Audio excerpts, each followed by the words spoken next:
पूजा plastic, आपकी रसोई का भरोसेमंद साथी। कंटेनर, मसाला बॉक्स, ट्रे, जग और भी बहुत कुछ। स्वास्थ्य के लिए सुरक्षित टिकाऊ क्वालिटी के साथ पूजा प्लास्टिक, किचन का परफेक्ट पार्टनर। अब खबर कोरबा आप पहले बता दें जी हाँ, भाजपा नेता के हत्या मामला में गिरफ्तारी हुई है। 3 आरोपी समेत एक नाबालिग की गिरफ्तारी करी गई है। जुन्ना विवाद में हत्या की घटना ला अंजाम दे गई से बताया जाता है कि टंगियाले 8 बार वार करके भाजपा नेता ला मौत के घाट उतारे गए रही से। इलाका में रसूख कम हुए ले आरोपी मुस्ताक नाराज रही से। कटघोरा के भाजपा नेता अक्षय गर्ग के हत्या के मामला में अब आरोपी मन की गिरफ्तारी हुई है। आप बता दें कि भाजपा नेता की निर्ममता ले हत्या कर दी गई रही से।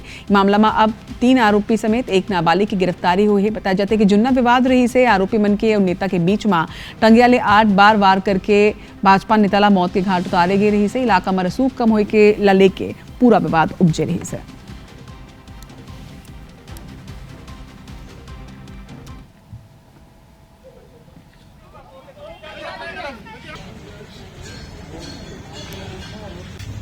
सत्या